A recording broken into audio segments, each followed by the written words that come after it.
Welcome everybody, Mil-Spec Ops Monkey here. This is the Monkey Minute for February 24th, 2021.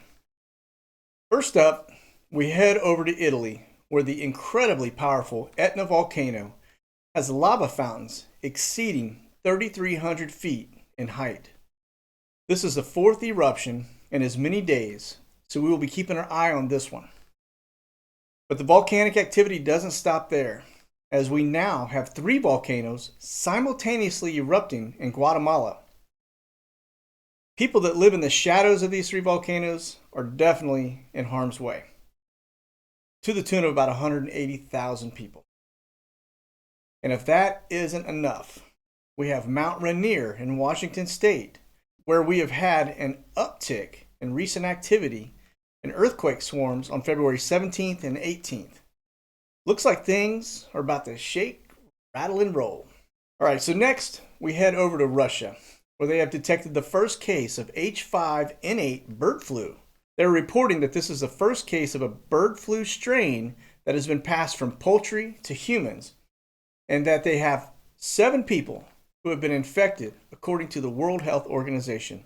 And in Egypt, they're beginning implementation of the St. Sinai Spiritual Shrine project as part of the Greater Transfiguration Project, which will be developed in the monastery of St. Catherine, one of the UNESCO World Heritage locations, in cooperation with stakeholders in the region. The city of St. Catherine is located south of the Sinai summit and mountain range, where the most famous of which is Jabal Musa, as well as Mount Catherine, and the monastery of St. Catherine is one of the oldest in the world.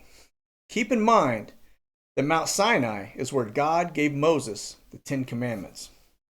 Meanwhile, in Syria, a military expert has declared that Turkey has the right to expand and restore its Ottoman Empire. Keep an eye on this one, because Turkey, Iran, and Russia are going to be all on the move in preparation for the Gog-Magog Ezekiel 38 war in the not too distant future. All right, so over the U.S.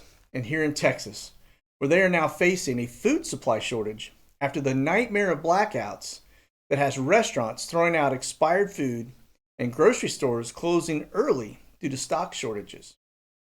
All while residents are struggling to find basic necessities as the cold continues to mess with the supply chain. Crazy to think that people are starving out there and we're throwing food away. All right, so in Myanmar, the coup continues as protesters defy the military warnings, and they go into a massive strike with hundreds of thousands of protesters taking to the streets in one of the largest demonstrations yet. Something tells me this thing is just getting started. Now, we're going to shift our focus over to the mass die-offs, where thousands of fish have been reported along the Prai River.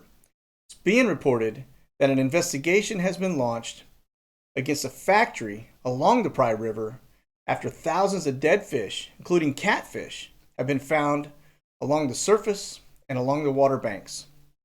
Water samples and fish carcasses were taken to the Department of Environment for testing.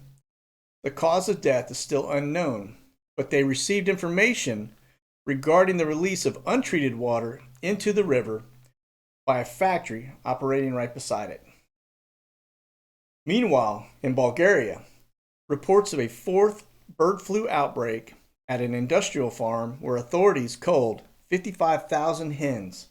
Just recently, another bird flu outbreak was confirmed at an industrial farm, the 4th such outbreak since February 3rd, where some 160,000 ducks and 99,000 hens have been culled as authorities try to contain the spread of the disease. And in Australia, a recent cold snap is being blamed for a mass death of martin birds in southwestern Australia. Conservationists have blamed the summer cold snap for the widespread death of the small native bird, where they are saying that a low-pressure system brought unseasonably cold temperatures and heavy rainfall to the region for several days. All right, now we're going to wrap this up right here in Louisiana, where they are working to solve a mystery of a massive oyster die-off, where millions of pounds of oysters were found dead in the Gulf of Mexico Off the coast of the U.S. state of Louisiana, harvesters still don't know what the cause is. Well, folks, if you're beginning to figure out that things are a little further along than you might have imagined, it's okay. As long as you're saved, you have nothing to worry about. If you aren't saved and you're interested in the path to salvation, all you need to do is admit that you're a sinner, believe that Jesus is the Lord, and call upon His name. It's that simple, folks, and it doesn't cost you a thing. Well, that's the Monkey Minute for this week. God bless. Monkey out.